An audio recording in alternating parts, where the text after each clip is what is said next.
Congress party అనుబంధ సంస్థ INTUC Tirupati జిల్లా అధ్యక్షునిగా డి ప్రకాష్ను ఎంపిక చేసిన సందర్భంగా కాంగ్రెస్ పార్టీ ప్రధాన నేతలు యార్లపల్లి గోపి, బాలగురవప్ప తదితరులు నియామక పత్రాన్ని తిరుపతి ప్రెస్ క్లబ్లో మీడియా ముందు ప్రకాష్కు అందిస్తూ ప్రకటించారు. ఈ సందర్భంగా కేంద్ర రాష్ట్ర పాలకుల పాలనా విధానాన్ని తప్పుపడుతూ ధ్వజమెత్తారు.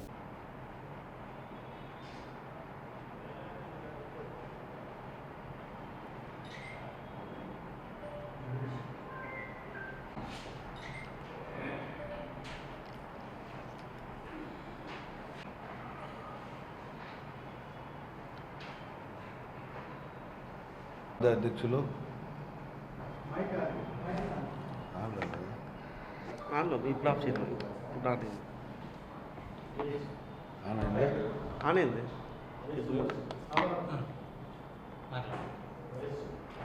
నా పేరు యార్లపల్లి గోపి.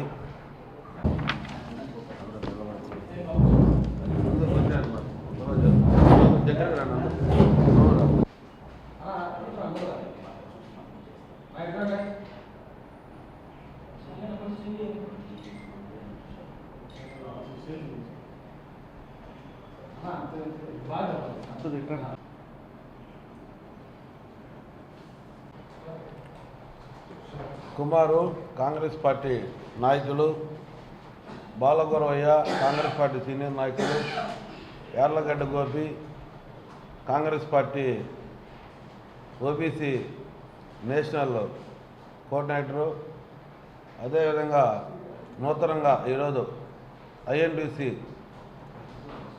నియామకం అనుకుంటున్న ప్రకాష్ గారు. ముఖ్యంగా ఈరోజు రాష్ట్రంలో కుటుంబ ప్రభుత్వం అధికారులు వచ్చి 2 సంవత్సరాలు పూర్తిగా వస్తున్నా కేవలము వ్యక్తిగత విమర్శలకు తెలుగుదేశం కానీ వైసీపీ కానీ వ్యక్తిగత విమర్శలకు పోయి రాష్ట్రం యొక్క అభివృద్ధి కుంటుపడింది, నువ్వు దోచుకున్నావంటూ వ్యక్తిగత దాడి చేసి ప్రజాస్వామ్య వ్యవస్థను కూని చేస్తున్నారు. గత ఒక 6-7 నెలలుగా తిరుపతిలో ఈ పవిత్రమైన పుణ్యక్షేత్రంలో గమనిస్తాము. రాజ్యాధికారానికి చాలా దూరంగా ఉన్నాయి. 1-2 కులాలకు మీరు రిజర్వేషన్కి ఇచ్చేసి మేము బీసీలు పక్షపాతం అనడము, చిన్న చిత్తగా పదవులు వేయడము, పెద్దవైన పదవులు అంటే రెడ్గా బ్లూ లైట్లు వేసుకుని తిరిగే కార్లంతా అగ్రవర్ణాలకు ఇచ్చి బీసీలకంతా ఏదో ఉత్సవ విగ్రహాలుగా చిన్న పదవులు ఇచ్చి రాజకీయంగా అనగదొక్కేది తప్ప ఈ ప్రభుత్వంలో బీసీలకి జరిగింది ఏమీ లేదు. అదేవిధంగా బీజేపీ కేంద్రం నుంచి 12 సంవత్సరాలు అవుతా ఉన్నది. ఈరోజు మన భారతదేశంలో ముఖ్యంగా యువత 15 సంవత్సరాల నుంచి 20 సంవత్సరాలు ఉన్న యువకులు సంవత్సరానికి 7 నుంచి 8 కోట్ల మంది విద్యకు, ఉద్యోగానికి, శిక్షణకంతా దూరం అయిపోతున్నారు. నరేంద్ర మోడీ అధికారులు వచ్చిన తర్వాత మేము ఏటా 2 కోట్ల మందికి ఉద్యోగాలు కల్పిస్తామని చెప్పి ఈరోజు కూడా ఎన్నో మంది నిరుద్యోగులు చదువుకొని సరైన అవకాశం లేకుండా ఈరోజు భారతదేశంలో నివసించే పరిస్థితి ఏర్పడింది. ఆయన అధికారం వచ్చిన తర్వాత డీజిల్ ధర కానీ, పెట్రోల్ ధరలు కానీ, నిత్యావసర ధరలు ఆకాశంగా అండుతున్నాయి. సామాన్యుడు, మధ్యతరగతి పీపుల్ ఈరోజు ఈ భారతదేశంలో నివసించలేని పరిస్థితి ఏర్పడింది. కేవలం ఆదాని, అంబానీ లాంటి ధనికులకు ఊడికిని చేసుకోవడానికి ఈ బీజేపీ ప్రభుత్వం ఉండే తప్ప సామాన్యుడికి ఈరోజు చేరుబాటులో లేదు. అదేవిధంగా మా కాంగ్రెస్ పార్టీకి దాదాపు 20 సంవత్సరాలుగా వివిధ శాఖల్లో యూత్ కాంగ్రెస్ నుంచి, అదేవిధంగా డీసీసీలో కానీ సీనియర్ అయిన పదవులు అనిపించి ఈరోజు ఆయన్ని తిరుపతి జిల్లా 2029లో కాంగ్రెస్ పార్టీ ఐఎన్టీసీ విభాగం బలోపడే ఉద్దేశంలో ప్రకాష్ గారిని నియమించడం జరిగింది.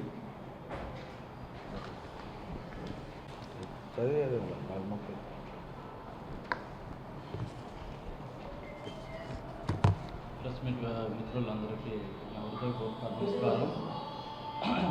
ఈ విధంగా ఐఎన్టీయూసీ రాష్ట్ర అధ్యక్షులు పూలా చంద్రశేఖర్ అన్న గారు డి ప్రకాష్ అన్న నాకు నూతన బాధ్యతలు తిరుపతి జిల్లా అధ్యక్షులుగా నియామక ఉత్తర్వులు అందజేశారు.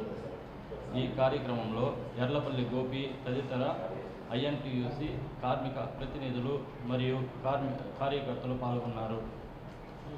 తిరుపతి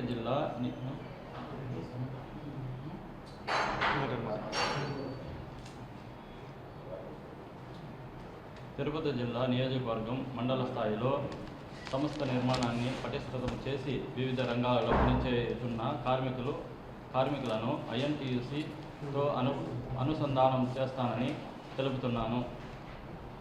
నాకు అప్పగించిన పరిశ్రమ, ప్రభుత్వ రంగ సంస్థలు, ప్రైవేటు రంగ సంస్థలు, మున్సిపల్ రంగ సంస్థలు, రవాణా రంగ సంస్థలు వేరువేరు రంగాలలో కార్మికుల సమస్యలను గుర్తించి వాటికి సంబంధించిన అధికారుల దృష్టికి తెలుసుకుని వెళ్ళి వివిధ ప్రత్యామ్నాయ కార్యాచరణ రూపొందిస్తామని తెలియజేస్తున్నాను. నమోదు కార్యక్రమాలను విశిష్ట చేసి కార్మికులకు చట్టపరమైన హక్కులు, సంక్షేమ పథకాలు, ఉద్యోగ భద్రతపై అవగాహన కల్పిస్తామని, సమస్యలు పరిష్కరిస్తామని జిల్లా స్థాయి, రాష్ట్ర స్థాయి అధికారుల దృష్టికి తీసుకొని వెళ్ళి పరిష్కరిస్తామని తెలియజేస్తున్నాము. ఈ బాధ్యత